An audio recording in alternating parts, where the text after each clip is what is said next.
A'udzubillahi minasyaitonirrajim. Bismillahirrahmanirrahim. Alhamdulillahi rabbil alamin. Nahmaduhu wa nasta'inuhu wa nastahdihi wa nastaghfiruh wa na'udzubillahi min syururi anfusina wa min sayyiati a'malina. May yahdihillahu fala mudhillalah wa may yudlilhu fala hadiyalah. Nashhadu an la ilaha illallah wa nashhadu anna Muhammadan abduhu wa rasuluh. Allahumma salli ala sayyidina Muhammad wa ala alihi wa sahbihi ajma'in. Syukur pada Allah Subhanahu wa taala, pagi ini kita bersama-sama lagi dalam sesi tadabbur. Hari ini insya-Allah kita akan bersama-sama di muka surat yang ke-180 insya-Allah, iaitu kita akan sama-sama mentadabbur surah Al-Anfal ayat 26 sehingga ayat 33. Ayat 26 sehingga ayat 33 daripada surah Al-Anfal. Jadi insya-Allah seperti biasa kita harapkan kepada semua, yang pertama sekali insya-Allah tolong beri feedback terhadap suara dan juga gambar insya-Allah, mutu gambar dan juga mutu suara. Yang keduanya insya-Allah kalau ada kemudahan untuk membuka mushaf, jadi boleh buka mushaf insya-Allah untuk kita sama-sama melihat dari segi apa ni terjemahannya dan sebagainya. Kemungkinan saya mempunyai kesilapan-kesilapan dalam terjemahan dan sebagainya. Saya akan cuba insya-Allah sebaik-baiknya, dan insya-Allah pembacaan saya ini ataupun tadabbur ini adalah kebanyakannya saya basekan kepada tafsir yang dibuat oleh Imam Jalaluddin As-Sayuti dan juga Imam Jalaluddin Al-Mahalli, ataupun dipanggil sebagai tafsir Jalalain. Dan juga saya basekan juga kepada tafsir yang ditulis oleh Syekh Sabuni, yang dikumpulkan daripada tafsir Ibnu Katsir, dan juga sedikit sebanyak juga tafsir yang diterbitkan oleh Majlis Al-Azhar, iaitu tafsir Al-Wasit, namakan tafsir Al-Wasit. Jadi insya-Allah sedikit saya akan cuba untuk berkongsi dalam sesi tadabbur ini, mengambil sedikit pengajaran-pengajaran daripada apa yang terdapat di dalam ayat-ayat di muka surat 180 kita pada kali ini insya-Allah. Kita kemulakan insya-Allah dengan kita membaca sedikit daripada apa yang tertulis daripada ni di awal muka surat ini 180. A'udzubillahi minasyaitonirrajim. Bismillahirrahmanirrahim. Wazkuru iz antum qalilum mustad'afuna fil ard takhafuna an yatakhattafakumun nasu fa'awakum wa ayyadakum binasrih wa razaqakum minat thayyibat la'allakum tashkurun. Sadaqallahul azim. Ayat yang baru saya bacakan tadi adalah ayat yang ke-26 insya-Allah. Jadi cerita kita pada muka surat ini adalah masih lagi sambungan. Jadi sebagaimana kita sebutkan bahawa kebanyakan daripada surah Al-Anfal ini adalah berkisar sekitar peperangan Badar. Jadi ianya pun turun selepas daripada peperangan Badar, walaupun ada ayat-ayat yang tidaklah berkaitan secara direct dengan peperangan Badar, tetapi secara umumnya dia masih lagi berkaitan dengan peperangan dan juga panduan daripada Allah Subhanahu Wa Taala bagaimanakah sepatutnya sikap seorang Muslim dalam menghadapi orang-orang yang tidak beriman. Jadi insya-Allah Allah SWT sebut dalam ayat 26 ni, wazkuru, dan ingatlah wahai orang-orang yang beriman. Wazkuru tu maknanya jamak kan, ramai-ramai kan. Wazkuru, ingatlah kamu semua. Maknanya sekarang ni ayat ni turun selepas daripada peperangan Badar kan. Jadi makna Allah Taala ingatkan kenapa? Kerana dulunya orang Islam ni berada dalam keadaan seolah-olahnya macam tertindas, lemah dan sebagainya. Tiba-tiba sekarang ni mereka dalam peperangan Badar ni mereka menang, walaupun mereka sedikit, dengan pertolongan daripada Allah Subhanahu Wa Taala. Jadi Allah Subhanahu Wa Taala sebut sini, wazkuru, ingatlah sikit, iz antum qalilum, dulu kamu ni sedikit, qalil kamu ni masa di Mekah lah kan. Mustad'afuna fil ard, mustad'afu maknanya golongan-golongan yang dilemahkan, maknanya yang ditindas lah kita katakan. Jadi ada orang tu, orang-orang yang atas, mustakbirun, dipanggil lawan dia. Mustad'afun, lawan dia ialah mustakbirun. Jadi kamu ni dulu di Mekah, dulu fil ardi tu maknanya fi Makkah, maknanya di bumi tapi Allah Subhanahu Wa Taala tidak sebutkan dalam Quran. Biasanya dia tak akan sebutkan. Sebab apa? Sebab pengajaran daripada ayat ni kita boleh manfaatkan, kita boleh gunakan, kita mesti gunakan untuk semua keadaan untuk semua. Jadi Allah Taala ingatkan, sekarang ni kamu menang, dulu kamu ni adalah mustad'afun, kamu ni lemah di atas muka bumi di Mekah dulu. Takhafuna an yatakhattafakumun nas, kamu takut an yatakhattaf ni maknanya adalah ni yang yatakhattaf ni ialah makna perkataan ni ialah asalnya iaitu kalau ada binatang atas muka bumi tu kan, ada atas tanah yang terdedah itu, kemudian datang burung helang lah, katakan arnab kan, arnab duduk situ, kemudian datang burung helang, dia sambar. Jadi perkataan sambar tu ialah yatakhattaf, dia harus ambil dengan cepat kan, sebab kalau lambat-lambat arnab lari, kalau lambat-lambat ikan tu akan lari, disambar oleh helang tadi tu kan. Jadi itu seolah-olahnya Allah Ta'ala menggambarkan umat Islam dulu semasa di Mekah dulu, mereka ni maknanya terdedah macam tu dan boleh disambar, dibuat kejahatan, dibuat macam-macam kan oleh orang kafir tu masa di Mekah dulu. Jadi Allah SWT sebut sini, dulu kamu takut takhafuna an yatakhattafakumun nas, kamu disambar oleh manusia itu makna orang yang tidak beriman lah. Lalu apa yang Allah Ta'ala telah berikan kepada kamu, fa'awakum artinya ialah Allah Ta'ala telah selamatkan kamu, Allah Ta'ala telah iaitu memberi perlindungan kepada kamu, iaitu apa, dalam tafsir kata iaitu telah menhijrahkan kamu ke satu tempat yang bernama Madinah. Jadi fa'awakum, lepas daripada kamu hijrah ni pula, wa ayyadakum binasrihi, kemudian Allah Ta'ala tolong pula kamu, tolong dengan binasrihi, dengan pertolongan daripadanya. Allah Ta'ala beri kemenangan kepada kamu, iaitu sekarang lah, iaitu dalam peperangan Badar ni. Lepas tu wa razaqakum minat tayyibat, dan kemudian tu Allah Ta'ala beri pula kepada kamu ni rezeki-rezeki daripada tayyibat. Maksudnya ialah Allah Ta'ala beri ghanimah kan, harta yang kamu menang lah dalam peperangan Badar tu dengan banyaknya kan, tak macam sangat-sangat banyak pada masa itu kan, warazaqakum minat tayyibat, dan Allah Ta'ala sebutkan perkataan tu, nama dia tayyibat, yang benda itu adalah baik, benda itu adalah memang Allah Ta'ala nak berikan kepada kamu tayyibat, jadi digelarkan dengan yang baik-baik. La'allakum, semua tu Allah Ta'ala ceritakan kan, gini-gini selamatkan kamu, beri kemenangan kepada kamu, beri rezeki kepada kamu, la'allakum tashkurun, moga-moga kamu ni bersyukur. Jadi kalau kamu tak bersyukur juga tu lah. Tapi sekarang ni tiba-tiba pelik sikit kan, kamu tiba-tiba kamu nak bergaduh pula kan sesama kamu, sebab apa kan, dapat harta. Dulu okey masa tak ada harta, sekarang ni bila ada lah makna kita kata ghanimah kan, tiba-tiba kamu nak berperang pula, kamu nak bergaduh pula sama-sama kamu. Jadi inilah amaran Allah Subhanahu Wa Ta'ala. Ya ayyuhallazina amanu, Allah Subhanahu Wa Ta'ala kata, wahai orang-orang yang beriman. Ini ayat seterusnya, itu ayat yang ke-27 kan.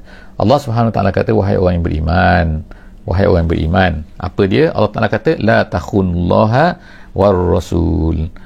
Ayat ini dikatakan, diturunkan kepada seorang sahabat bernama Abu Lubabah, Abu Lubabah Ibn Munzir. Jadi dia ini kalau ikutnya lah, dia kata menurut pandangan ulama tafsir, dia kata adalah turun selepas daripada peperangan Uhud. Ayat ni ayat 28 ni.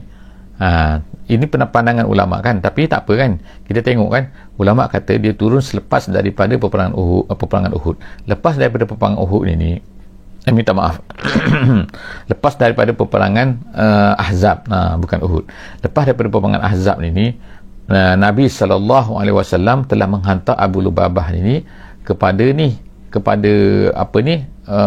Bani Quraizah. Jadi bila bila Abu Lubabah yang pergi kepada Bani Quraizah, Nabi SAW dah buat keputusan dah bahawa apa yang akan dikatakan kepada Bani Quraizah ni kan.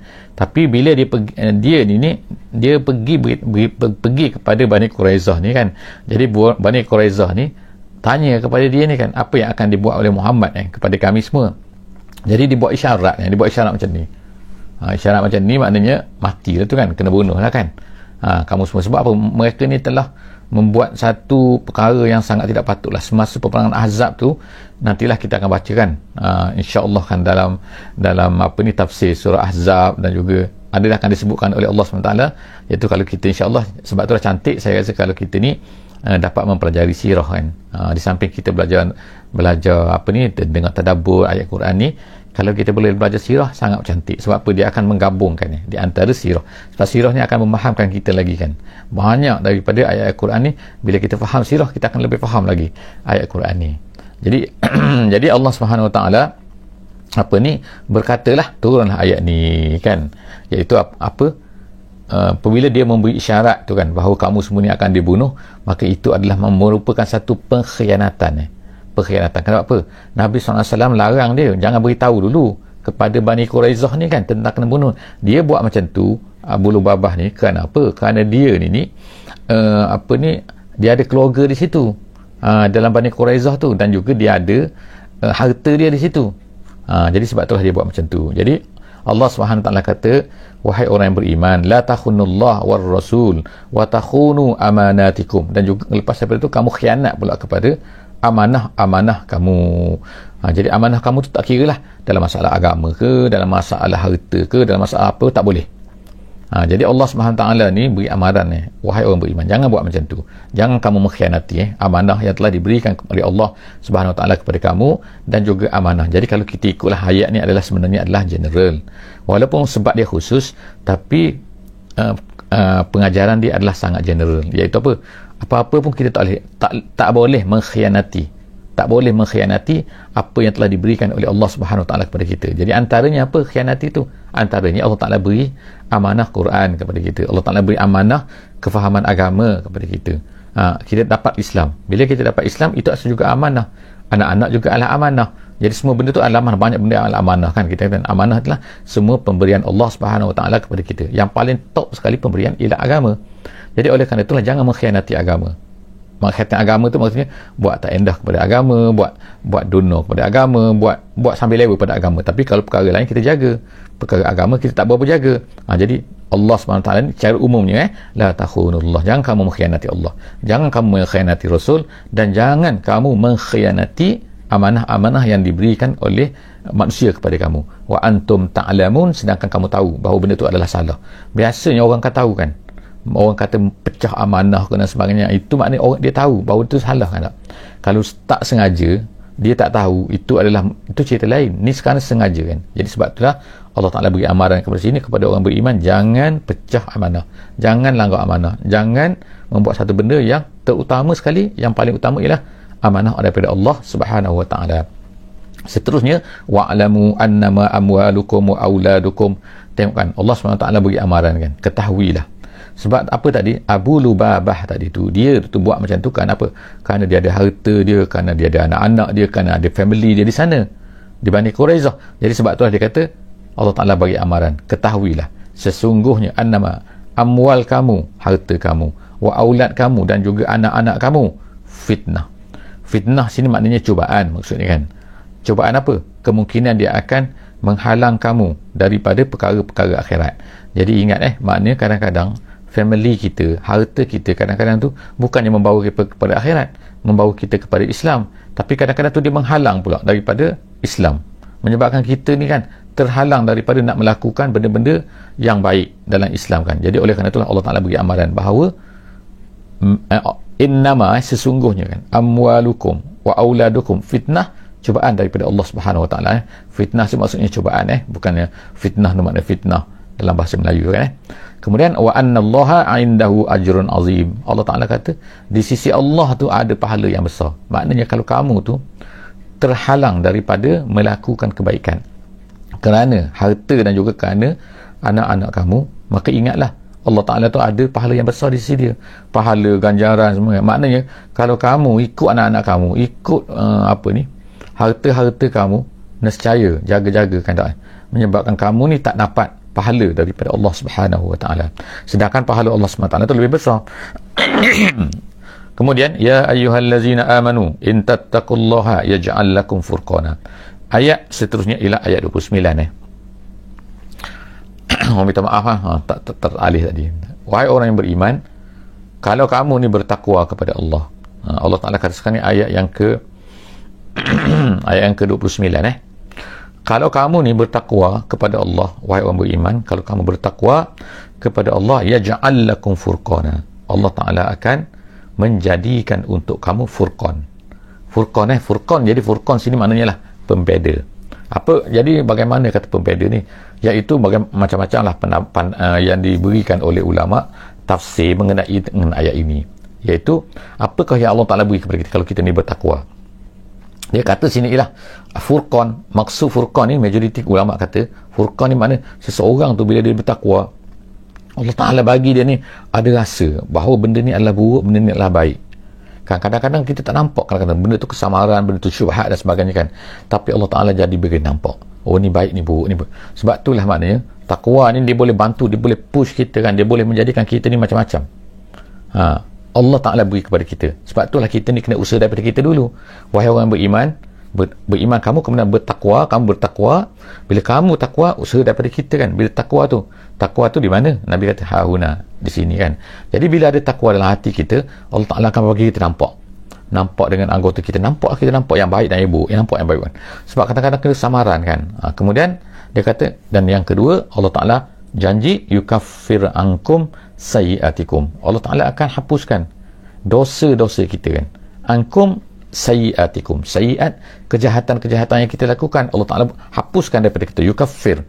Kemudian yang ketiga, Allah Ta'ala yaghfir lakum. Allah Ta'ala akan ampunkan dosa-dosa kita, hapuskan kejahatan. Makna kejahatan seolah macam tak ada. Kemudian kalau ada dosa, hapuskan lagi, yaghfir lakum, ampunkan. Wallahu zul fadlil azim. Allah ni maha besar kan, fadlu dia, kurniaan dia, bounty dia kan, maknanya kan kurniaan dia tu azim, sangat-sangat besar. Jadi maknanya kalau dia beri kepada kita pun, dia beri kepada semua orang beriman pun, tak ada masalah kan. Jadi kenapalah kita tak nak ambil, minta kan, sahut apa yang diserukan oleh Allah Subhanahu Wa Ta'ala di dalam ayat ini kan. Jadi Allah Ta'ala tu boleh beri. Kenapalah kadang-kadang kita tu minta daripada orang, sibuk minta daripada manusia, yang mana manusia sendiri pun dia pun lemah kan. Dia pun tak mampu nak beri kepada orang. Dia pun tak maknanya dia pun sendiri tak cukup. Kadang-kadang tu kan tak cukup, sebab manusia kan, kalau diberi habis, diberi sesuatu pada kita kan, manusia. Tapi Allah Subhanahu Wa Ta'ala tak habis. Sebab apa? Allah Ta'ala Zul Fadlil Azim. Zul Fadlil Azim, ayat 29 ya. Ayat seterusnya ialah ayat yang ke-30. Wa iz yamkuru bikal ladzina kafaru. Allah Ta'ala ingatkan sekarang ni dalam ayat 30 ni, Allah Ta'ala ingatkan kepada Nabi sallallahu alaihi wasallam ketika di Mekah dulu. Macam mana keadaan di Mekah dulu? Di Mekah dulu Allah Ta'ala kata, wa iz, ingatlah dulu, yamkuruka maknanya makar, membuat makar oleh orang-orang yang kafir. Allazina kafaru, orang kafir telah membuat makar. Makar tu apa? Planning lah, strategi dia lah, perancangan mereka lah. Apa perancangan mereka nak buat? Perancangan mereka ialah mereka ni nak liyusbituk. Yusbituk artinya ialah mengurung kamu, mengikat kamu. Maknanya meletakkan kamu dalam penjara, memenjarakan kamu. Liyusbituk dulu di mana? Iaitu di Darun Nadwah kan.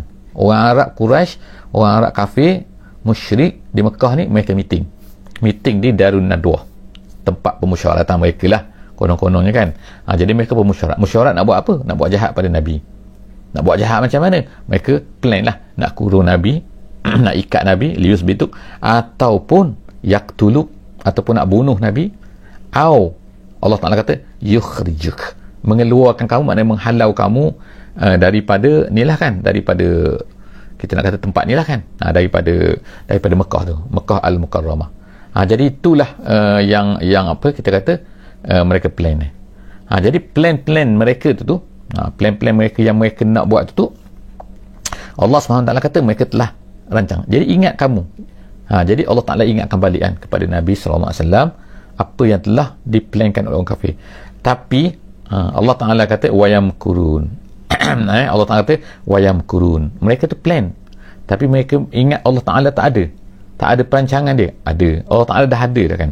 Wayamkurullah. Sebab tu dia kata mereka ni plan, tapi Allah Ta'ala juga ada plan dia. Wayamkuruna wayamkurullah. Mereka plan, Allah Ta'ala pun ada plan. Kemudian apa Allah Ta'ala? Wallahu khairul makirin. Siapakah yang akan menang? Plan siapakah yang akan betul, yang akan menjadi? Plan mereka tak menjadi. Plan orang kafir tak menjadi. Apa yang Allah Ta'ala plan, itu yang akan menjadi. Sebab itulah Allah Ta'ala kata wallahu khairul makirin. Allah lah sebaik-baik planner. Itu kan, kalau kata nak plan ni lah kan, kalau perancangan kan. Tapi itu maknanya kalau kita kata kurang sesuai dengan Allah, kita yamkur. Yang disebutkan oleh Al-Quran di sini lah yamkur, maknanya Allah lah sebaik-baik yang makirin. Kalau ikut asalnya lah nak katakan perkataan makir itu adalah merupakan satu perancangan jahat maksudnya. Tapi apabila dinisbahkan kepada Allah Subhanahu Wa Ta'ala, maknanya bukan jahat. Tapi Allah Ta'ala gunakan tu sebab apa? Sebab orang kafir itu dia nak buat jahat kepada Nabi. Mereka plan jahat kepada Nabi. Jadi Allah Subhanahu Wa Ta'ala ceritakan menggunakan perkataan, tapi bukanlah apa yang dikehendaki oleh Allah Subhanahu Wa Ta'ala itu adalah merupakan plan yang jahat. Jadi Allah Ta'ala jelaskan ke sini. Jadi sebab itulah bila kita baca sirah Nabi, kita tahu cerita kan, bahawa mereka ni sebenarnya ada tiga benda yang mereka nak buat, yang mereka sama-sama plan bersama-sama, iaitu apa? Iaitu nak penjarakan Nabi, nak bunuh Nabi dan kemudian nak halau Nabi daripada Madinah, daripada Mekah Al-Mukarramah. Jadi plan mereka ni, ketiga-tiga ni benda ni ialah akhirnya mereka pilih yang tengah ni, iaitu apa? Membunuh. Mereka nak bunuh Nabi. Itulah kesimpulan. Jadi mereka pun bunuh dengan plan mereka dengan cara itu, menghantar 40 orang dan sebagainya kan. Supaya apa? Supaya darah ni, kalau ikutlah maknanya, dalam mereka ada lagi kan, ada pegangan mereka tu, iaitu kalau seorang membunuh seorang, maka keluarga ni dipanggil hamiyah ni maknanya semangat kekeluargaan tu masih kuat lagi di kalangan orang Arab tu. Jadi mereka akan bangkit lah, walaupun orang yang dibunuh ni family ni tak Islam pun. Jadi mereka takutkan Bani Muttalib ni kan akan bangkit untuk menuntut darah. Jadi sebab itulah mereka siap dah, iaitu bunuh mereka ialah dengan cara 40 orang akan pergi bunuh serentak, dan akhirnya darah tu akan berselerak. Jadi tak kenalah siapa yang akan dibunuh balas, tak ada kisos mereka dah ada lah pada masa tu kan. Jadi mereka akan buat apa?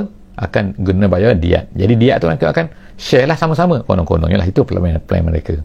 Jadi seterusnya Allah SWT kata wa iza tutla alaihim ayatuna. Seterusnya Allah Ta'ala ceritakan tentang apa yang telah berlaku kan kepada mereka semasa di Mekah dulu. Masa di Mekah dulu, wa iza ni Allah Ta'ala sebut ni, ceritakan balik kan, wa iza tutla alaihim ayatuna qalu qad sami'na law nasha'u laqulna misla hadza.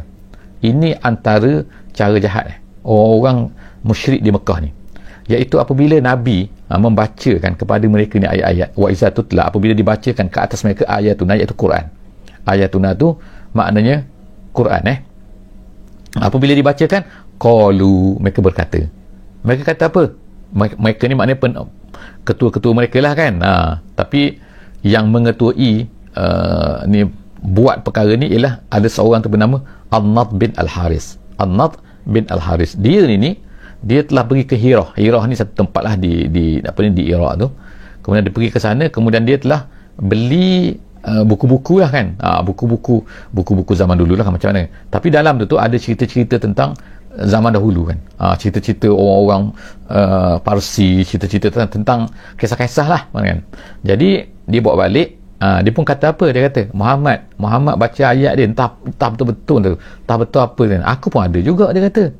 Ini cerita bohong mana lah. Jadi dia kata dinamakan sebagai Asatirul Awwalin ni kan, Asatirul Awwalin. Jadi ni lah dia kata. Sebab itulah Allah SWT katakan wa iza tutla, apabila dibacakan kepada mereka ayat-ayat kami, iaitu bila dibacakan Quran kepada mereka, qalu, mereka berkata, dia kata qad sami'na, dia kata kami dengar lah, okey kami dengar. Tapi dia kata law nasya' laqulna misla hadza, kalau kami nak, kami pun boleh buat itu macam tu. Tengok kan maknanya kan. Tapi bila dicabar oleh Allah Subhanahu Wa Taala, mereka tak boleh buat pula. Jadi mereka kata law nasya' laqulna misla hadza, kalau kami nak, kami boleh buat. Dia kata macam ni pun. In haza illa asatirul awwalin. Mereka kata ni tak ada ni, Muhammad ni bawa asatirul awwalin, makna cerita-cerita dongeng dahulu kala kan. Asatir ni maknanya akazib, maknanya cerita-cerita penglipu lahara lah, kita katakan zaman dulu kan. Cerita yang tak berlaku, tak tahu, maknanya rekaan-rekaan lah. Asatiru al-awwalin, orang-orang dahulu. Kemudian mereka kata apa lagi kepada Nabi sallallahu alaihi wasallam, wa iz qalu, ingat setiap kali ada wa iz qal ni maknanya ialah wa iz tu maknanya ialah wazkur iz, ingat sikit, cuba ingat ketika apa, qalu wa iz qalu, ketika mereka berkata Allahumma in kana hadza huwal haqq min indik fa amtir alaina hijaratan minas sama' aw itina bi azabin alim. Mereka kata apa? Tengok ni jahat mereka ni. Mereka kata wa iz qal, ketika mereka itu berkata Allahumma, kita tengok Allah Ta'ala gunakan perkataan ni kan. Mereka ni, bila mereka ni berdoa, kita ceritakan sebelum daripada ni kan, beberapa muka surat lepas, Abu Jahal berdoa kepada Allah Subhanahu Wa Ta'ala semasa sebelum peperangan Badar. Dia kata apa? Dia kata Allahumma. Dia gunakan perkataan Allahumma tu. Makna samalah dengan doa kita sekarang kan. Kalau kita katakan, kalau kita doa kepada Allah, memang tak salah pun. Sebab apa? Nak ceritanya, orang-orang kafir Quraisy ni, mereka ni juga beriman kepada Nabi-Nabi. Beriman kepada Allah. Beriman kepada Allah. Bukan beriman kepada Nabi. Beriman kepada Allah. Dan sebab itulah, tapi mereka ni syirik. beriman kepada Allah tapi syirik. Ya, betul. Sebab apa? Mereka kata Allah tu Tuhan juga, yang lain pun Tuhan juga, Lata pun Tuhan, Uzza pun Tuhan, semua tu Tuhan. Jadi mereka pun syirik. Yang ni Tuhan ni, yang ni Tuhan ni, Tuhan ni, macam tu. Itu cara pegangan mereka. Jadi apabila mereka berdoa, kalau mereka terdesak apa-apa, mereka tak panggil lah wahai Uzza, wahai Lata, wahai tak. Mereka panggil Allahumma. Jadi begitulah yang Allah Ta'ala ceritakan kat sini. Mereka katakan Allahumma. Mereka katakan ya Allah.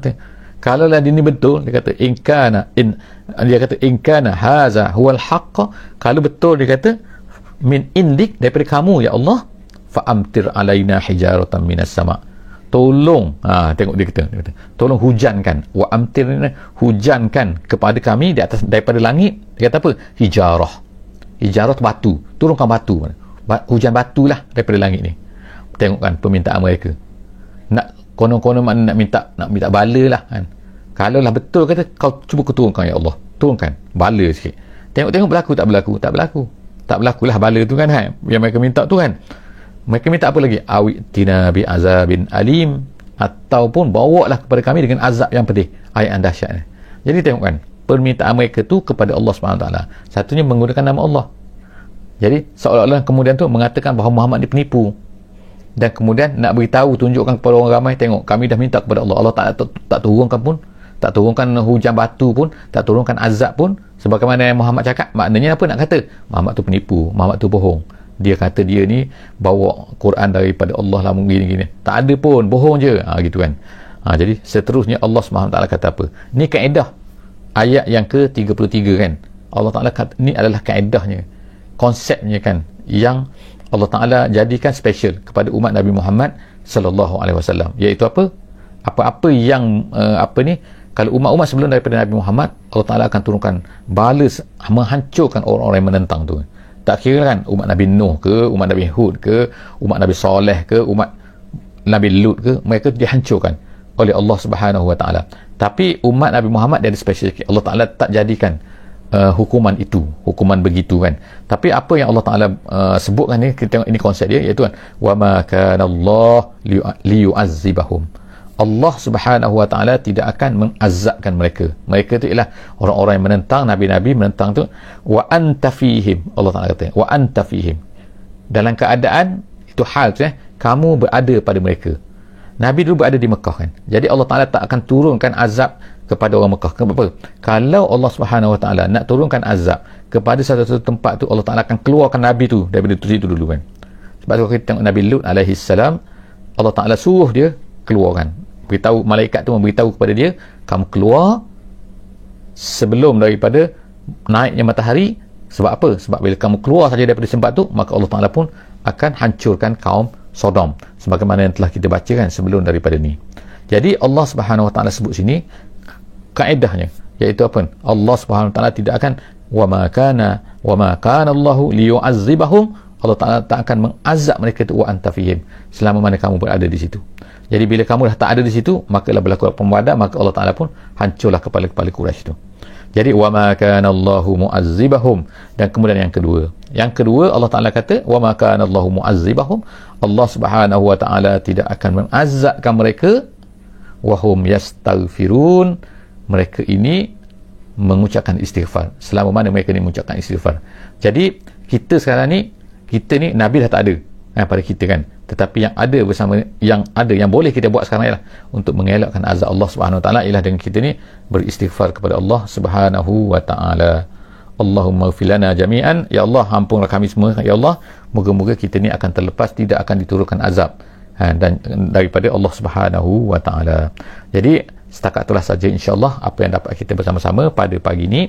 Moga-moga kita akan mendapat, dan sentiasa insya-Allah pengajaran kita hari ini kita kena istighfar, tapi istighfar yang diiringilah dengan apa? Dengan usaha kita kan, untuk membawa kebaikan, mengubah diri kita dan seterusnya insya-Allah. Moga-moga kita ini akan mendapat sedikit panduan daripada apa yang kita baca pada hari ini. Aku qauli hadza wa astaghfirullahalazim li wa lakum. Insya-Allah jumpa lagi dalam sesi akan datang insya-Allah. Bismillahirrahmanirrahim. Wal 'asri innal insana lafi khusr illa allazina amanu wa 'amilus solihat wa tawasaw bil haqqi wa tawasaw bis sabri. Assalamualaikum warahmatullahi wabarakatuh.